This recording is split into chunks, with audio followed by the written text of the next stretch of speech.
when Aiden was telling me about it, about this coffee, because our previous coffee that we got it was like fair trade, and it was good. It was good coffee. But I'm talking the past tense, because when Aiden was telling me about the vision, your vision for coffee, it just took it beyond it. You took fair trade coffee, and then you took it with a vision to help people along the way. I'm not going to say anything about it, but what I will say now is that having heard Aiden's story, whenever I drink a cup of our coffee, I'm just like, I still have a wow moment. It's not just because it's really good coffee, but because it is.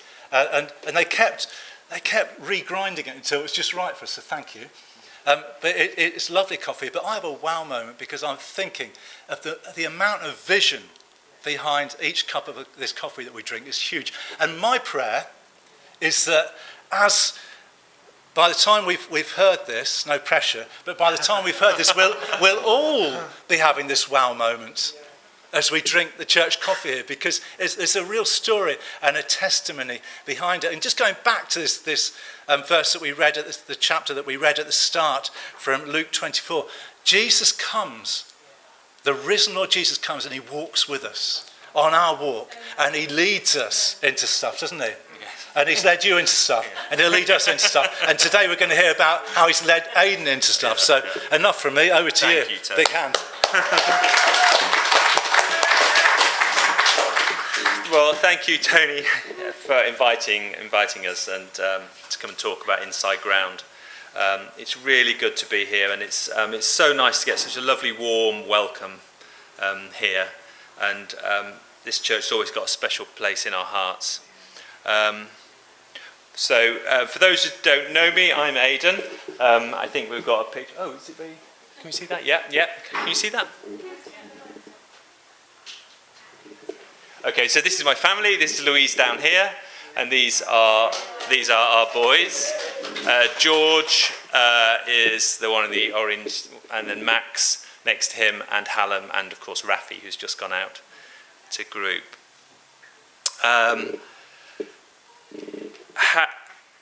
So what I'm going to talk to you today about is how I came to set up the coffee business inside a prison. I think we've got a slide there. This is the name of our company, Inside Ground. This is our logo. The black line around it is the perimeter fence of the prison. And the open top bit at the top is just to show there's a way out of prison. So that's the logo, Inside Ground. Do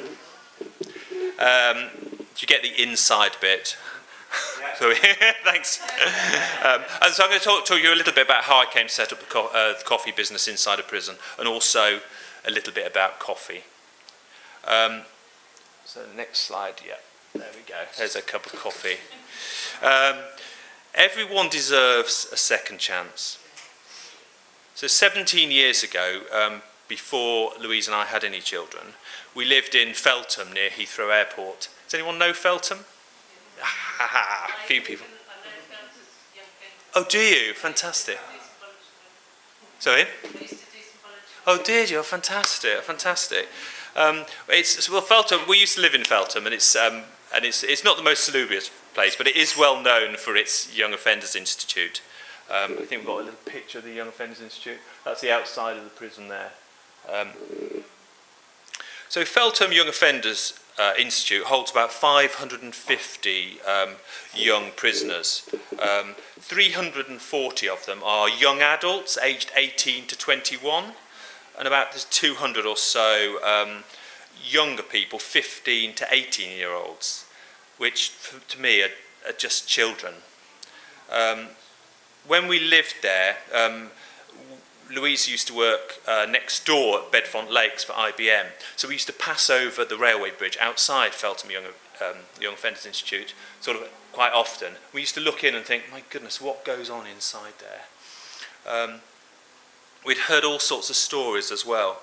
We read reports of the lads inside just crying out for their mums. And when we moved there, which was about 2000, a 16-year-old boy, actually, no, he's a bit older than that, Zahid Mubarak, was murdered in his cell the day before he was due to be released. And he was inside there for stealing a razor blade. And so it really sort of pulled on our heartstrings with Louise and I, when we lived in Feltham, we just thought, you know, what can we do? What can we do? It'd be great to do something to help. That was then.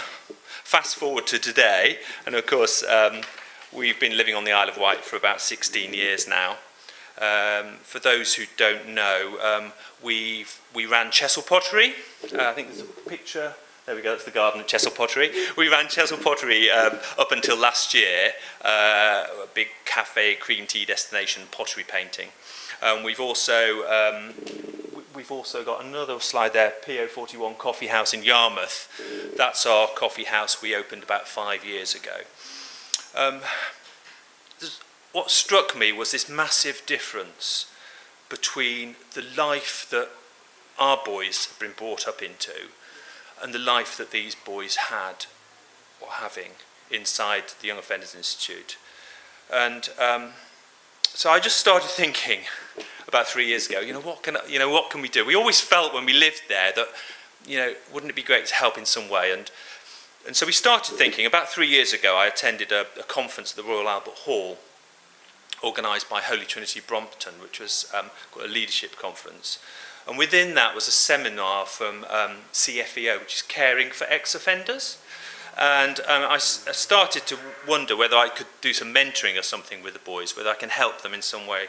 But at the same time, I was starting to formulate a business idea, a profit-for-purpose business, sort of not a charity, but where we could set up a business and use the profits to help the young lads. And so I was starting to formulate this idea, how we can use our experience of running Chessel and the coffee business, and by helping these young lads. 70% of young adults at Feltham end up in a cycle of reoffending. So, they get released and they just go straight back to their communities and straight back to their lives and end up going back in again.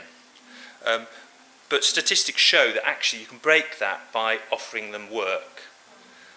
So that was the idea that was going on in my head. How can I do that? How can I do that?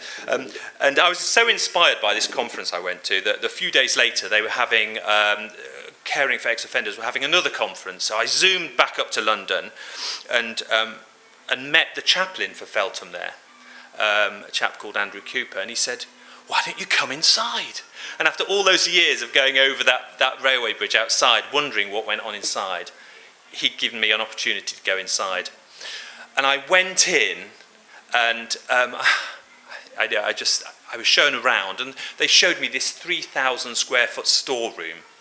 And we went and sat down with the governor of the prison, and he said, "You can have this storeroom, you can have it." And I told him my ideas about a coffee business, and he said, "You can have it." So that was the start of my journey, how naive I was, how much high hopes I had, what I wanted to achieve. So yeah. So the idea wasn't without its challenges, but I really did feel led to continue. My son George said, "This idea has to be from God, as it's not like Dad to get involved in anything like this." I was encouraged by my family, I have to say. My son Max said, "Dad, think big, think bigger." And he kept saying this all through. So I was carrying on. So I set up this business called Inside Ground. And I discovered that actually the accountants contacted me on my 50th birthday and said that they've incorporated this business on my 50th birthday. So it felt like a strange blessing, really, to have this business set up on my 50th birthday. It's been a very slow process and often disheartening. I think it's because nobody had actually done anything like this before. There are lots of charities and everything go into Feltham and help, but nobody set a business up inside there. Bit of a crazy idea. So we had to do a contract with the Ministry of Justice. I couldn't use my own people to put it to work there. I had to use Feltham Young Offenders contractor, which was Carillion. As we know, Carillion went bust. And so the whole process took a long time. It took a year just to put in gas. We had to dig up the road outside. And if you're digging up a road inside a prison, going under fences, as we had to do. You have to have somebody stood there while the road's being. So that was a whole big sort of costing. We were funding this ourselves. So it really was a step of faith to do this. I bought a coffee roaster, which I'll show you in a bit. £28,000, was shipped over from the Netherlands. That arrived in a big crate and was in the roastery. But I had to do vetting as well. The vetting took 6 months, so they have to vet anyone that works inside. So that was a 6-month process. And as well as 4 courses and self-defence courses and everything. I think, oh my goodness, it was so easy to do Chesil and PO41, but to actually set up a business inside a prison, I thought, my goodness, what am I doing? I got quite disheartened after a year or so and decided, actually, this is crazy. I can't do this. So I called up the guys I bought the coffee roaster from and said, I'm sorry, can I sell it back to you? And I can't, and I was quite upset because I really did felt led to do this, and they said yes. So they arranged a van to come and pick it up, and I drove back up to Feltham, up the M3, praying all the way, Lord, if you want me, I don't know why, but I've been led for the last year and a half to do this. If you want me to carry on, then some miracle has got to happen. And I got to the outside of Feltham, and the van, because I saw the name of this company on the outside of it, arrived. So I called Louise. I said, well, the van's arrived, that's the end. I'm going to go in now, and we're taking the roaster back. It was still in its crate, because I couldn't even get into the facility, because I hadn't had the vetting come through. So we went in, I was escorted in, and I think there's one more, the next picture here. This is a picture from the company I bought the roaster from. And this is the crate it was still in. I mean, this isn't actually the one at Feltham, but this is the crate. I'll show you this because I thought that was the end of the dream and end of the vision. And we got outside the roaster, and Craig went in with a forklift, a bit like this one, picked up the thing, took it to the side of the van, and the van, although I'd given them all the dimensions of everything, the van was the wrong size, and it wouldn't fit in by about this much. And I knew, I mean, this is very personal to me, but I knew in my heart of hearts that I had to carry on with this, and that for me was the turning point. And I remember it well because we were at New Wine. I was on the phone after that, and the following week, everything moved quite quickly. The vetting was done really quickly. They fast-tracked me in. And we also, as I was on my own, I was the only person doing this, we very quickly found ourselves another guy to work with us, who's also from the island, a chap called Dan, which was amazing. A customer, when I was in PO41, said to me, I know a guy who roasts coffee, because I needed someone to work with me. He's a youth leader at St James's in Ryde. So he works with youth and he roasts coffee. That was a year ago. That was a year ago. I know exactly. And so Dan, I met Dan. I'd never met him before, and I met him in Newport. And Dan, every week now, goes up to Feltham 2 days a week, and he works with the boys inside the roastery, and he roasts our coffee for us. And so that's amazing. So it all worked. After that point, it all worked. It went well. So Dan is training the boys to roast coffee, pack coffee. He's training them to make coffee using the coffee machines as barista skills, and we're fulfilling a growing number of orders, much slower than I imagined, but it is slowly growing. Prisons are a different world of language and systems, hierarchy and bureaucracy. It's a whole different world to me, which I'm just starting to learn about, so really would appreciate your prayers in all those things. Some fantastic stuff going on inside Feltham. You might have heard, actually, a couple of weeks ago, there was some of the young lads, there was a bit of a riot, it was on the news. Some of I think 13 prison officers were sent to hospital because the young lads, it's Feltham A, the A side, they're the very young ones, ended up getting a bit bit sort of fractious. And I think of it like with our boys. If our boys were in the house all day on a holiday, they're climbing the walls by the end of the day. So some of these boys are locked up in their cell all day long, and so it's not surprising, is it, that they get a bit fractious. But so it's often in the news, Feltham. But there's some great stuff going on. There's Park Run. That's just started about 10 weeks ago. I know that because Tony does Park Run, so I thought I'd mention Park Run. I went up there a few weeks ago and ran the 5 kilometres with the boys, which is a great thing to do. And we have open days every 8 weeks. We have an open day when people can come in and do the run with the boys as well. So the next Park Run, we're running, and then all the visitors are coming back to the roastery so we can serve coffee and cakes as well. So that's nice. I was also really privileged and blessed to be invited by a local church to help run an Alpha course inside Feltham, which was amazing. The Bible says the light shines brightest in the darkness, and I really feel that's true. The depths of hurt and pain and searching is evident in the boys, and I'm surprised at how deeply engaged these boys on this Alpha course were. And of course the conversations in prison are very different to a normal church Alpha course. One of the boys said, I got bottled last week, which I think means smashed bottle. And somebody said, I feel someone's watching over me. My mate was stabbed once and died. I got stabbed 4 times and I'm still here. There's about 900 fights in Feltham last year. The young lads very much organise themselves into groups. So if they're not separated, then they'll start fighting. Religion's a hot topic. Debates go for hours between Muslims and Christians. The saying sort of my book is better than your book type thing. So there's often these sort of conversations going on. There's one incredibly inspirational young adult I met on the Alpha course called Timmy.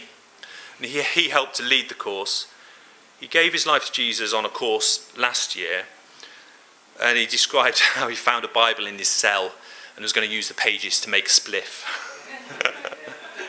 So Timmy's prayers are really heartfelt and really powerful. And the other guys hang on his every word. It was just so amazing for me to do an Alpha course and to be stood there praising with these boys on either side of me, singing Amazing Grace. Fantastic honour to be able to do that. I met another chap called Ryan on the course. He gave his life to the Lord inside.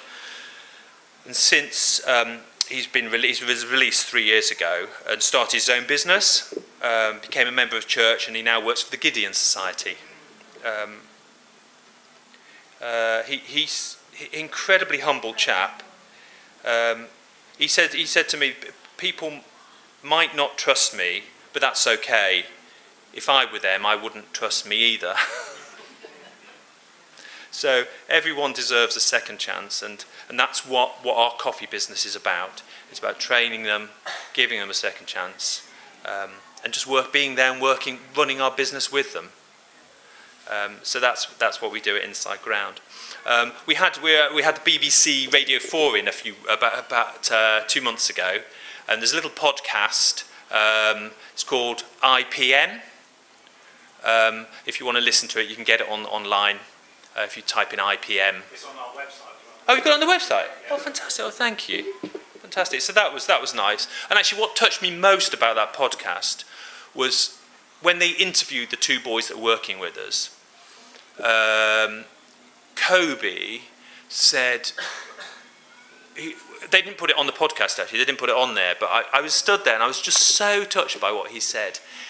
He said, Dan, our coffee roaster from the island, he said he comes from a totally different walk of life to me, comes from a different background, but what he's taught me is morals, his values. He said it's just, and he was like almost crying. It's like he said that's what really means a lot to me, and so that the whole thing, that's what meant the most to me. That actually, whatever skills we're teaching them, that's one thing, but actually just working with them is is fantastic. Michael, who the other guy's working with us, he only comes out of his cell 2 days a week, and that's to come and work with us. They get association 45 minutes a day, but otherwise he's in his cell all the time. And so for him to come out to us is, is great. So anyway, that's what we're doing. Let me tell you a little bit about coffee, so you understand what's going on. I think there's another slide. So that's Dan there working. That's our coffee roaster. So what else have we got? If we just go through them. Okay, here's a question: is coffee a fruit or a vegetable? Yeah, fruit. Yeah. So the next slide is a picture of the coffee plant. I was fortunate enough to go. I don't know whether some people might know. Louise works for a charity called Uzima. It's an Isle of Wight charity. Runs an orphan centre in Kenya, and George, our son, went out there. So I hopped on for a week and went to visit some coffee plantations a few months ago. So we went to visit some, which was fantastic. And so what you'll see, so these are the bushes, the coffee bushes, and the cherries, the red cherries grow on there. These are from, there's some little cherries that were picked in December here. You can pass them around and have a look. These were picked in December from Kenya, and so if you break them open, you can see they're dry. If you break them open, you can see the two little coffee beans in there. So yes, feel free to pass it around. So they're the coffee cherries. So what happens then is, so the cherries all picked. So women actually pick. So your coffee that you've got here is a high-grade coffee, and it's all picked by the women. It's 3 different countries that go into your coffee: Costa Rica, Honduras, and Brazil. And the women just literally pick the coffee off those bushes, and then it's all washed through this washing station. This is water flows down there, and depending on these cherries that are coming round, they float. So the ones that float to the bottom are the heaviest, the better density, and they're the good quality coffee ones. The ones that float to the top are cheaper grade commercial coffee. So you get the best coffee cherries. That's a starting point. And then what's next? And then what they do is they lay them on these racks to dry. So all of these beans, once they've taken off the cherry part of it, all the beans are left to dry for 14 days. And that you have women stood along here selecting the beans. Now, they literally select it into different grades, so if there's any different defects on the beans, they're all selected, so different beans go to different places. The beans that go into our coffee are the highest grade. They're over grade 80, so that's what happens. So it's incredible how much work goes into this. And then the next part, then the coffee sacks are sent over to the UK, and we work with a company who deal directly with the farmers. So we're getting these top grade coffee beans sent over to the roastery. So they all get sent into Feltham if we can get them through the door. It's another issue. So I arrived a couple of weeks ago, and they'd all been sent to the stores, which is on the outside. So we had some special visitors coming to the roastery, so I had to get a sack truck. I had to go to the stores, put on the bag, a massive 69-kilo bag of Costa Rica, wheel it through the security, through the gates, all the way to the roastery, back again for the Honduras, back out we go, and then back again for the Brazil. And I had to go and take one of each of these bags, which is, fine, but it was another issue of working inside a prison. And so the next one, this is our coffee roaster. So what happens is we put the green beans as they are by the time they come into prison. They go into the top there, the green bean hopper. They're roasted in that roasting drum, which is in there. It goes around with the gas, which took us a year and a half to put into the prison. And it's roasted for about 12 minutes to a very particular profile, which is about 12 minutes. But the Costa Rica, Honduras and Brazil all get roasted differently and separately. And it all comes into there. That's a cooling tray. It turns around and cools all the beans quite quickly. And then you've got these lovely roasted beans. And then we mix them together. Honduras, Costa Rica and Brazil. 30%, 20%, 50%. And then we've got the coffee. So, next one. And you can see that's what happens. It starts off green, and as it's in the 12-minute cycle, it turns to yellow, to cinnamon colour, and then it goes here, and then it pops like popcorn. It's called first crack, because the the moisture is being forced out really quickly, and so you hear this popping, which is like first crack. And then what you do is you roast it a bit further. Now, how far we roast it depends on how Tony wants his coffee. So he likes to look how you want. Yeah, how you all want your coffee. So if you wanted nice, so Italians like to drink their coffee really dark, and so Italian coffee is roasted really dark at the end here. There's a trend towards a much lighter flavoured coffee, which retains the flavours. You know, people are treating coffee more like wine these days, so then you only light roast it. So every different bean goes up to a different temperature. We go up to about 215 degrees Celsius, I think. And so that's the process of the bean. And then next one, and then we've got your coffee. And that's how we work. So there we go. So we call the blend Freedom Blend. And so I'm really grateful that you've taken our coffee here, and hope you enjoy the taste of freedom. We're grateful.